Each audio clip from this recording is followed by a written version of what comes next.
to get to the wheel. And I don't hope any of you do. But at least you'll get to the first two stages of this triple response. Now, mind you, this is damage. And what have I just done? All I did was scratch my arm. What triggers all this? We've just physically hurt my arm. I've not punctured anything. I've not done anything.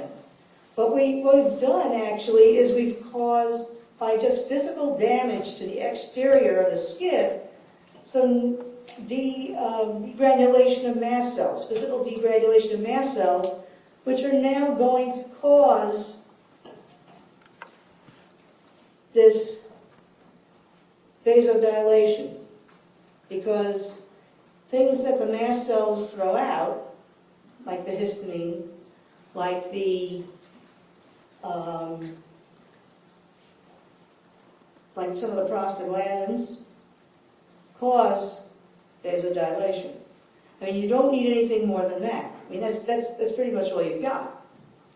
I mean, I've not done any significant damage to my arm, but yet I'm getting an acute inflammatory response.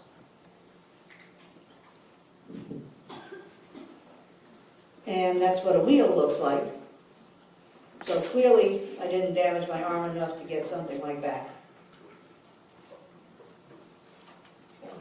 So, had I gone a little bit further and actually done something like gotten a splinter in my finger or broken the skin and done a little bit more damage, we would have gone to the cellular response, which then gives us a margination and pavementing of white blood cells, the immigration of white blood cells out of the blood vessel, in which they will chemotax into the damaged tissue and phagocytose anything that's damaged there.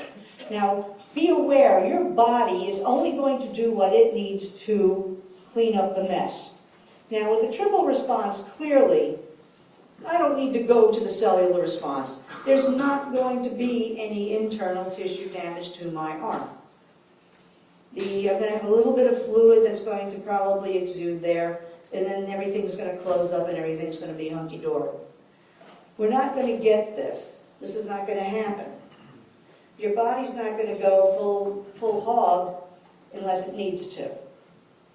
So, in case it does, what will happen is now that you've got a slow blood flow in an area, you're going to have an endothelial layer that has upregulated its adhesion molecules. And no, I'm not going to put on the exam all these little bitty adhesion molecules. I'm just giving you the facts, man, just the facts. So the endothelial layer has these adhesion molecules, and as the blood flow slows, the adhesion molecules of the leukocytes will start to adhere to the endothelial layer. And so the leukocytes, and that includes the neutrophils as well as macrophages, will start to roll. They'll start to adhere. And under the influence of cytokines being produced by the tissue macrophages, so let's not forget these guys, because these guys now are responding to what? These guys are responding to whatever pathogens may have gotten in when we stuck the splinter through our finger. See, these guys are now eating microbes. No, that splinter is not clean. So they're now throwing out chemokines and cytokines. And under that direction, you're getting the retraction of the endothelial layer, allowing for the neutrophils and, like I said, if it goes on long enough, ultimately monocytes to come through, or diapedese through, and join the tissue macrophages in the cleanup operation.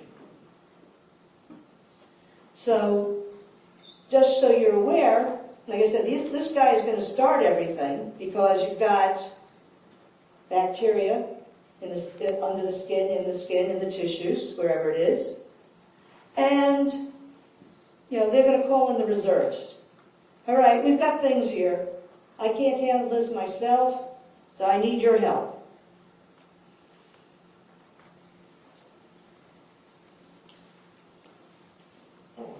So, under the microscope, this is what margination looks like. This is actually a very inflamed tissue. So we got margination, all these neutrophils are coming to the side here, and in fact we've got a whole bunch of neutrophils that have already crossed over. And this is a good set of pavementing. All these cells are up against the wall. There's an EM of pavementing. Now, scientists being logical creatures, name things after things they know. The first people that actually saw things like this under the microscope scratched their head and said, oh, you know what that looks like? That looks like the cobblestone street outside. So, pavementing. Yeah, I know. It's true, though.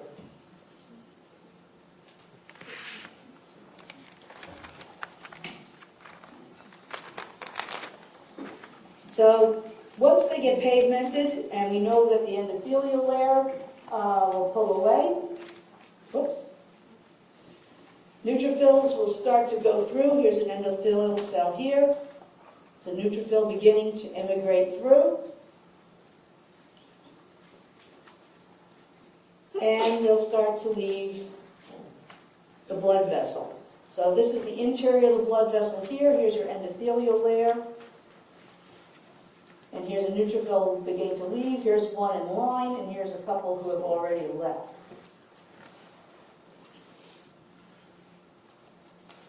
Now, how do they know where to go? They know how to go by way of chemotaxis. Now, what's chemotaxis? Chemotaxis is directed migration towards a stimulus, as opposed to chemokinesis, where it's just movement towards due to a stimulus. And if you have a stimulus here by way of a concentration gradient, you'll actually have these cells move towards a concentration gradient. Back in the day when some of these systems actually let me do it, I had some very old videos that actually showed some very cool chemotaxis videos. Unfortunately, the videos are old enough that some of the equipment doesn't allow me to show them anymore. However, if you go to this website, cellsalive.com, they're still up there, and I strongly recommend you take a look at them because they're really cool. They show all sorts of different sorts of cell videos, including chemotaxis. So once the cells get to where they need to go, we have to get rid of the problem. They do so by phagocytosis.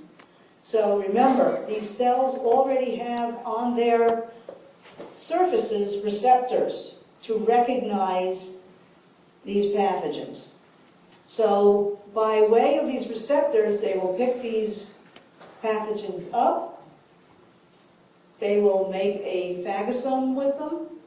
Phagosome will then be internalized, merge with a lysosome, you'll have phagolysosome, and destroy the pathogen, and the soluble debris will be ejected. And like I said, that same website, Cells Alive, actually has some really cool phagocytosis images as well. And here's some scanning electron micrographs. Here we have a cell, could be a neutrophil or a macrophage. I think this one's actually a macrophage, capturing bacteria. This is a yeast cell being phagocytized, being pulled in by a pseudopod, and this is a macrophage that's phagocytizing a couple of yeast particles. And like I said, this website's really cool. And if you don't want to go to the website, I've got these things on my computer downstairs. Now, something else interesting happens when you have a bacterial infection. Neutrophils, and now we find out macrophages, cast nets to catch these things. What they do is they extrude things within them, such as their nuclear chromatin, which has not only the chromatin, but their histones, proteases, peptides, and enzymes to catch the bacteria, to make sure they don't get away and start actually the destruction process outside of the cell itself. outside of the neutrophil itself. And these are called nets, so these are traps. This is something that people have only found the last, I'd say, 5, 6, 7 years, and they've actually also found within the more recent times that macrophages do them too. So just another mechanism by which these cells are geared to get rid of pathogenic organisms. So, in a nutshell, that's what happens to get rid of bugs.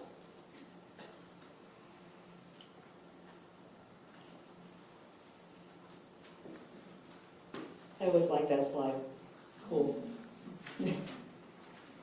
Okay, so we know what happens as we go along. Now, this stuff all happens not only in a sequence, but some of it happens at the same time. So, like we said, we get the fact that the endothelial layer pulls apart. At the same time the endothelial layer pulls apart to admit the cells, you're also getting the exudate forming, the fluid. Plasma fluid will leave the blood vessels. Now the cells won't leave the blood vessels, meaning the red cells, but you will get plasma fluid.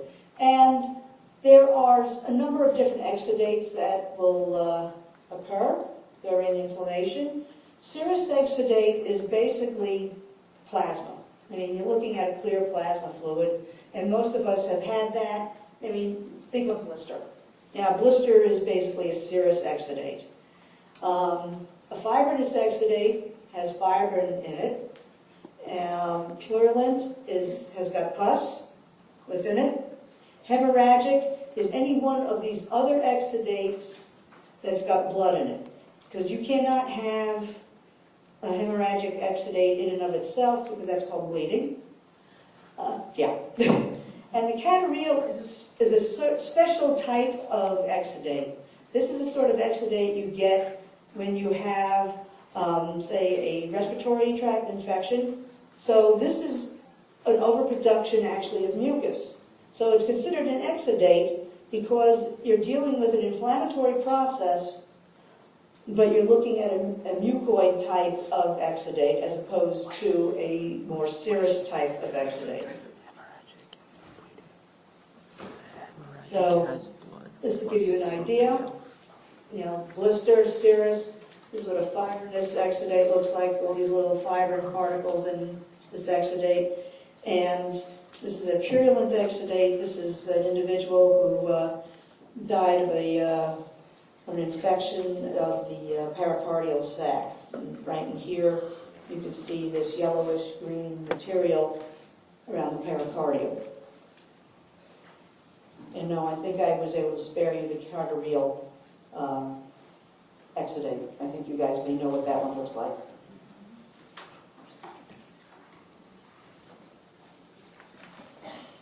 So, once you have inflammation, we have to make sure it stops. And so, we have to resolve it. And in the last, say, 10 or so years, it has been very well figured out that the way that the inflammatory response, particularly the acute inflammatory response, is stopped is actually by the production of anti-inflammatory lipids. And a lot of that is actually steered by the neutrophil, which is something that when I was your age, I would not have thought. Actually, when I was your age, both the macrophage and the neutrophil were considered nothing more than garbage collectors, and we didn't know why we had both. But now, of course, we know considerably more about both types of cells, and we understand why we need both. So, if we take a look at the beginning, of course, we have the beginning of the inflammatory response and the vascular response and everything we've gone through, and the fact that we get the neutrophils into the damaged tissue. Now, this individual, Charles Serhan, is a very big man in the lipid field. So obviously he ties everything that happens just to lipids. Don't believe it. I mean, the fact that he says, okay, vasoconstriction is due to thromboxanes and leukotrienes. Vasodilation is due to prostaglandins, vascular permeability, chemotaxis. He boils everything down to the lipids.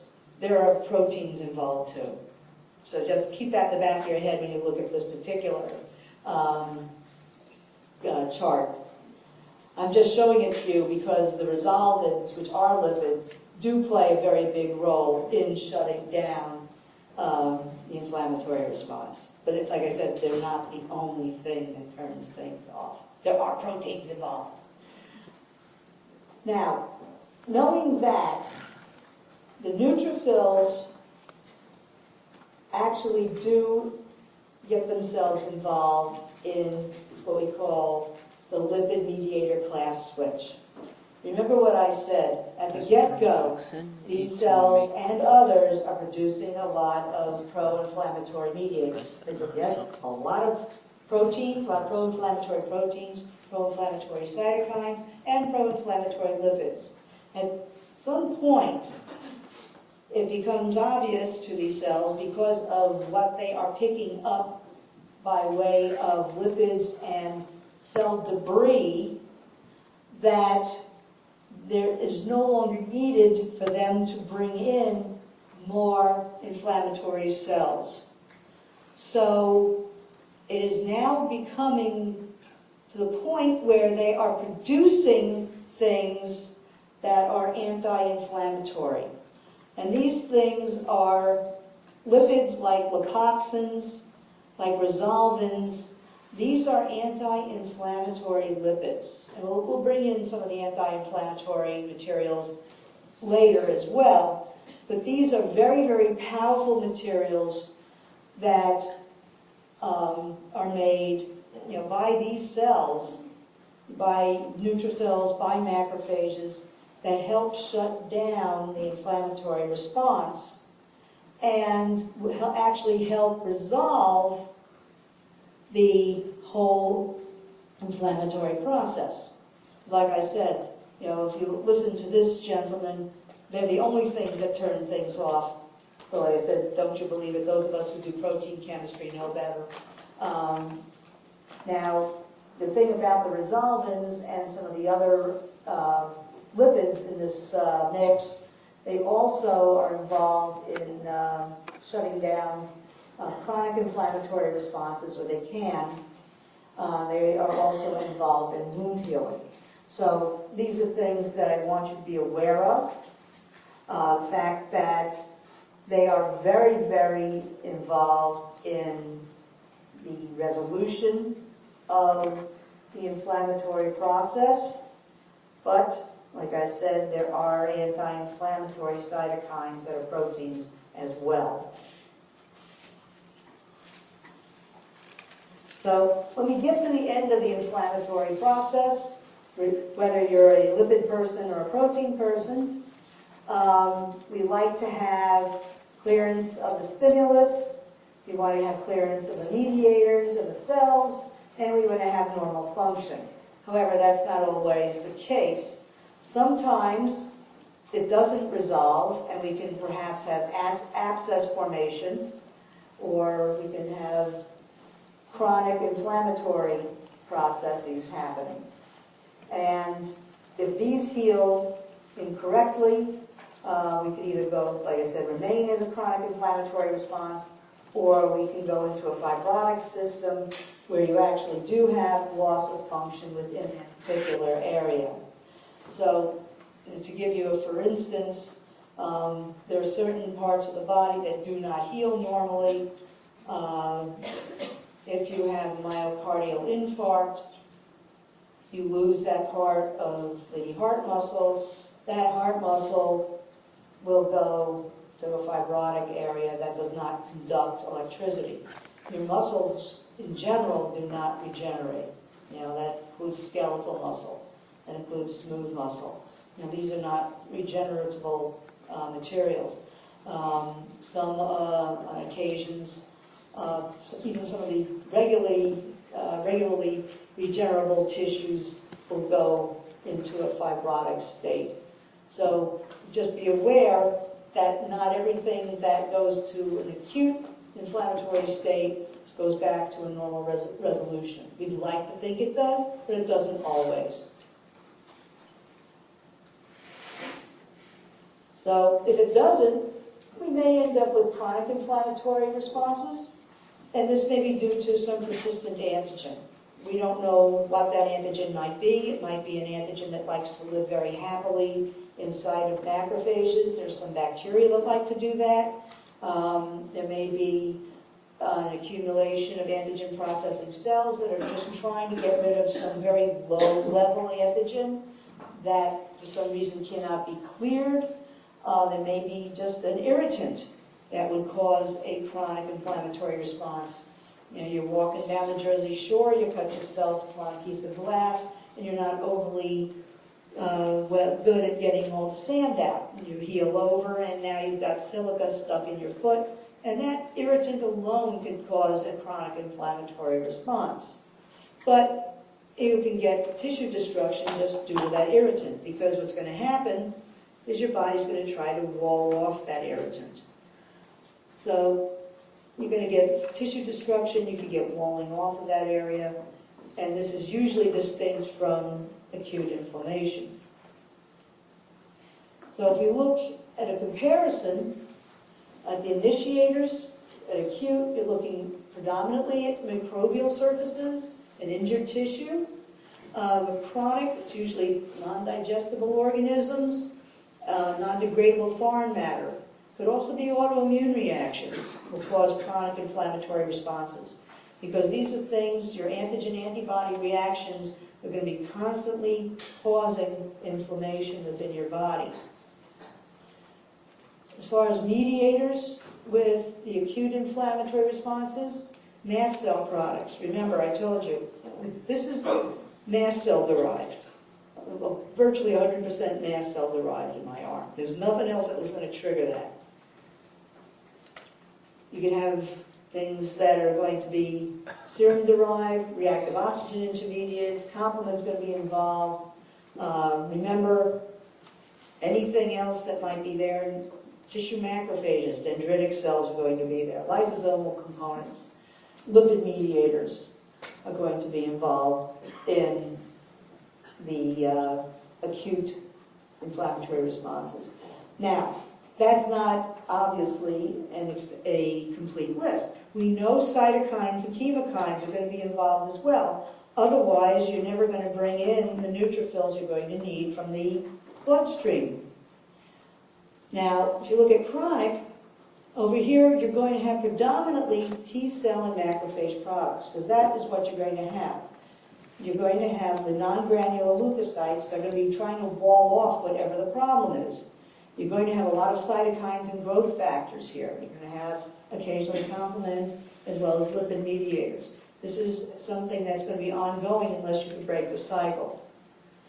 Cell populations. Now, the cell populations we're involving here are cell populations that we're talking about not only being in the tissue proper, because we know that macrophages are but neutrophils aren't, but things that are going to be being exuded into the area, and we know neutrophils are. And in the case of chronic inflammatory responses, T cells we know are going to be there, plasma cells. Plasma cells, if you remember from Dr. Laskin's talk, antibody-secreting B cells, right? Macrophages and fibroblasts. You get a lot of scarring and fibrin deposition in chronic inflammatory responses. Time course, as I said, with acute, as you'd expect, very short term. With chronic, very insidious. It could last for years. Outcome. We'd love, for acute to come to complete resolution, but you may get a pointer that may actually work. There it is. Abscess formation, or it may go to chronic inflammatory responses. If you're already in a chronic inflammatory response, you may get tissue destruction and or fibrosis.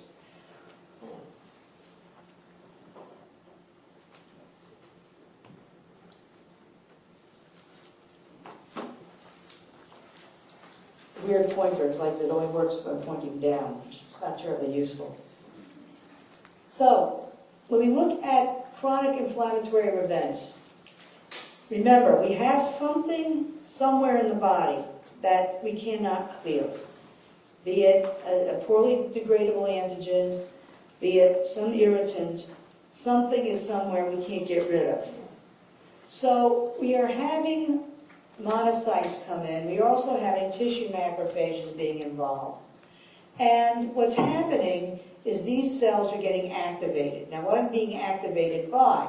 They're being activated by whatever is there, perhaps, if it's a low-level antigen, is being activated by T cells that may be already there trying to get rid of whatever it was turned on to begin with. Remember, T cells have to be turned on by macrophages in the first place.